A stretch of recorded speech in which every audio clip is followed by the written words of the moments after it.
Burkina Faso, le Mali et le Niger, même défi avec un destin commun dans un contexte géopolitique régional et international complexe et tendu. Pour y faire face, les trois pays décident de mutualiser leurs efforts. Ainsi, le 16 septembre 2023, ils créent l'AES, Alliance des États du Sahel, avec la signature de la charte du Liptako Gourma par les présidents capitaine Ibrahim Traoré du Faso, colonel Assimi Goïta du Mali et général Abdourahmane Tchani du Niger.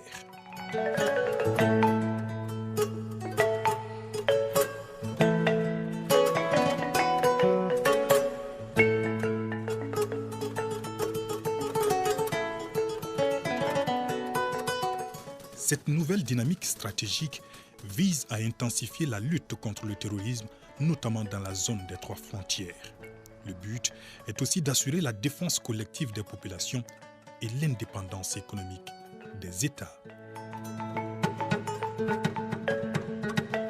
L'objectif visé par la charte est d'établir une architecture de défense collective et d'assistance mutuelle aux parties contractantes. Les parties contractantes mettront en place ultérieurement les organes nécessaires au fonctionnement et mécanismes subséquents de l'Alliance et définiront les modalités de son fonctionnement. Les parties contractantes s'engagent à lutter contre le terrorisme sous toutes ses formes et la criminalité en bande organisée dans l'espace commun de l'Alliance.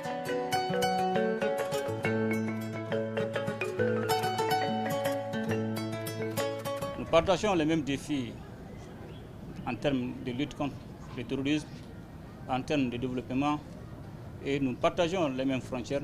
Je pense que la charte du Liptako Gourma est une bonne initiative qu'il faudra consolider dans les jours à venir pour le bénéfice de nos différents peuples. Le chantier est vaste et les défis sont immenses. De Bamako à Niamey, en passant par Ouagadougou, les chefs de la diplomatie des trois pays en sont conscients et sont déterminés à concrétiser cette vision commune des chefs d'État.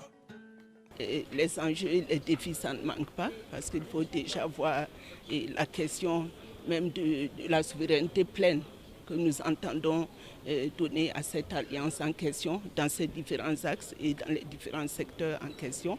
Et au-delà, il y a cette question aussi de financement, parce que nous n'entendons pas justement prendre un COPEC, en tout cas d'un partenaire donné, surtout pas ceux-là qui ne sont pas en phase avec la réalité et le contenu même de cette charte de l'Alliance des États du Sahel. Nous entendons financer nous-mêmes nos activités. Nous ne demanderons rien à personne. Les pays qui veulent bien nous aider, ils sont les bienvenus, mais pas question pour nous de concevoir des projets ou des activités qui sont hors de la portée de nos capacités financières. La capitale malienne est la plaque tournante de cette initiative. D'abord, le 2 novembre 2022, le président de la transition, colonel Assimi Goïta, accueille à Bamako son homologue burkinabé. La sécurité est au cœur des échanges. Les deux pays qui partagent 1200 km de frontières s'accordent à renforcer leur coopération militaire. Le plus important pour nous dans la situation actuelle, c'est le défi sécuritaire. Donc avec ce peuple, on est venu échanger comment renforcer nos coopérations militaires et pouvoir mieux mener nos opérations et sécuriser nos populations. Est-ce que vous avez un message particulier à l'endroit des populations maliennes et burkinabées aujourd'hui et du Sahel de façon générale concernant la sécurité? C'est d'être beaucoup plus solidaires, de se donner la main et de rester unis dans cette lutte.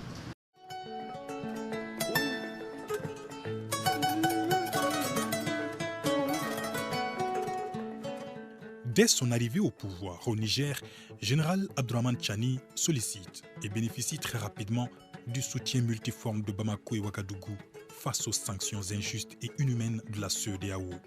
Une délégation conjointe est dépêchée à Niamey pour rassurer et témoigner de la solidarité des peuples burkinabés et maliens au peuple nigérien qui traverse une situation difficile. Nous sommes porteurs d'un message de leurs excellences, le colonel Assimi Goïta, président de la transition, chef de l'État du Mali, et du capitaine Ibrahim Traoré, président de la transition, chef de l'État du Burkina Faso. Message destiné au président du Conseil national pour la sauvegarde de la patrie, le général Tchani, ainsi qu'à l'ensemble du peuple frère du Niger, notamment la solidarité très forte à l'endroit du peuple nigérien, avec lequel nous partageons à la fois l'histoire et la géographie. Également le refus catégorique pour le Mali ainsi que le Burkina Faso d'exécuter ces sanctions illégales, illégitimes et inhumaines prises contre le peuple nigérien. Et enfin, le plus important, c'est réitérer la participation active, effective et pleine du Mali et du Burkina Faso aux opérations de légitime défense en cas d'agression de la CEDEAO contre le Niger.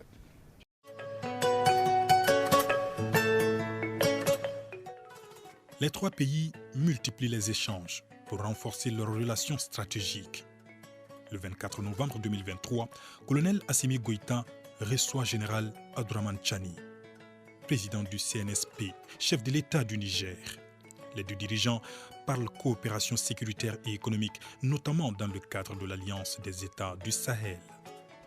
Rien ne les détournera de leur objectif, celui de faire de cette zone du Sahel non pas une zone d'insécurité, mais une zone de prospérité.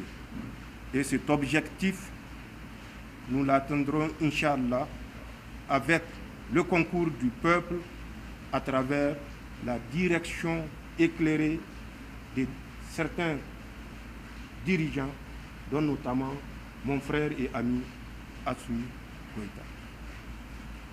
Nous sommes ici pour dire que nous saisissons la portée historique de l'acte que nous avons posé le 16 septembre 2023 et que, avec l'accompagnement des peuples du Burkina, du Mali et du Niger, nous ne faillirons pas.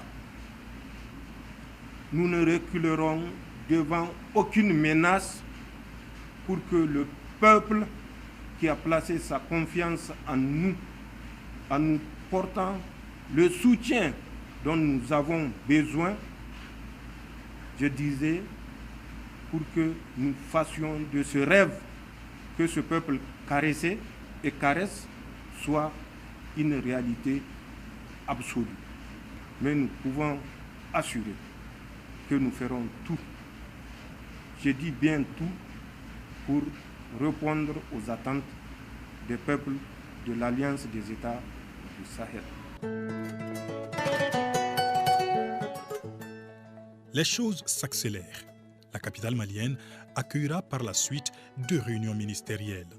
La première rencontre est celle des ministres en charge de l'économie et des finances. Elle recommande notamment la création d'une compagnie aérienne commune aux États de l'AES, la mise en place d'un fonds de stabilisation et d'une banque d'investissement ou encore l'élaboration d'une stratégie commune d'industrialisation des pays membres de l'Alliance. Il sera surtout question d'évaluer les forces, les faiblesses, les opportunités et menaces qui se présentent à l'Alliance des États du Sahel, d'évaluer les potentialités économiques des pays, ressources humaines, minières, hydrauliques, etc. Évaluer le poids de l'Alliance des États du Sahel dans l'Union économique et monétaire ouest-africaine et dans la CEDEAO. Identifier les contraintes et difficultés économiques majeures auxquelles sont confrontés les pays de l'AES. D'analyser les problèmes de financement des économies des pays de l'AES et identifier les solutions spécifiques et endogènes. D'identifier et analyser les solutions aux entraves à la libre circulation et à la sécurisation des personnes et des biens à l'intérieur, tout en assurant un meilleur contrôle aux frontières extérieures de l'Alliance des États du Sahel. De définir des stratégies pour sécuriser l'approvisionnement des pays de l'Alliance des États du Sahel en produits importés tout en minimisant les coûts. De définir une stratégie de création des unités industrielles et d'élaborer enfin une feuille de route pour la réalisation des actions majeures retenue. Nous sommes 3 États. Chaque État a peut-être ses réalités, mais nous avons beaucoup de choses en commun. Et il est important que dans nos réflexions, nous puissions penser AES et non penser Mali, penser Burkina ou penser Niger. 63 ans après leur accession à la souveraineté internationale, nos pays sont toujours à la recherche d'une véritable indépendance. Dans ce contexte, en tant que leader, le choix qui se présente à nous est très clair. Engager des actions vigoureuses tendant à briser les chaînes de la dépendance ou périr. Nous sommes convaincus que la création de l'AES nous permettra d'atteindre cet objectif de souveraineté.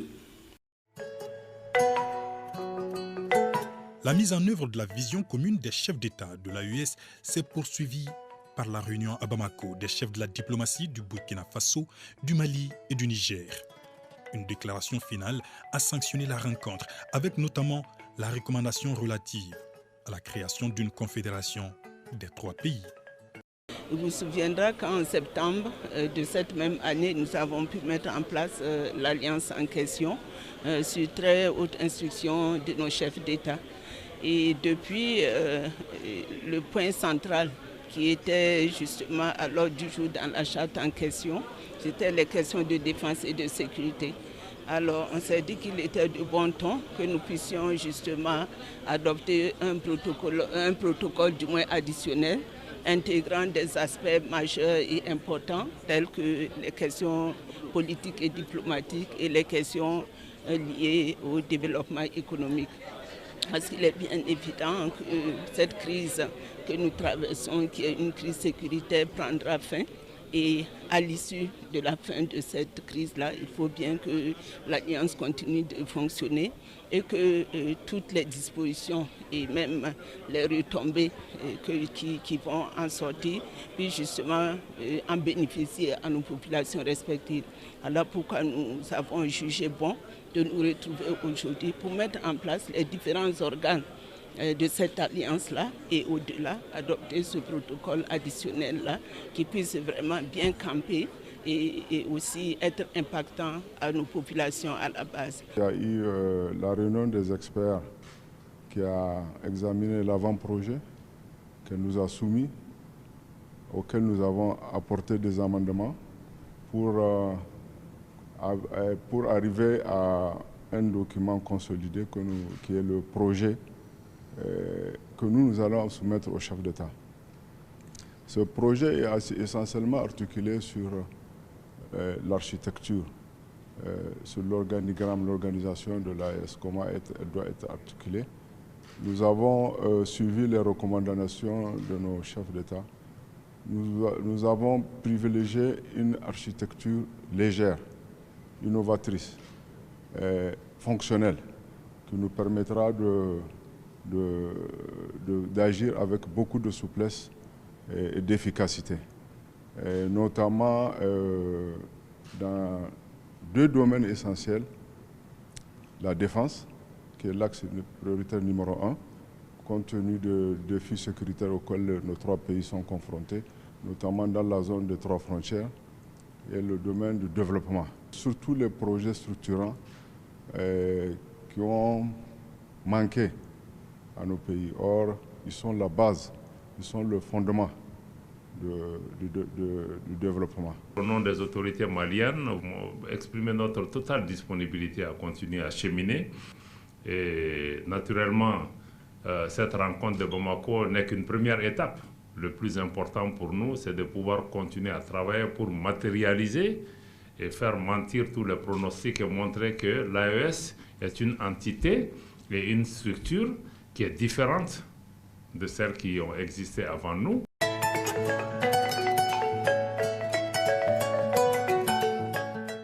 Un pas de géant est franchi. Les yeux sont maintenant rivés vers la prochaine étape, à savoir le sommet des chefs d'État et de gouvernement des pays de l'AES.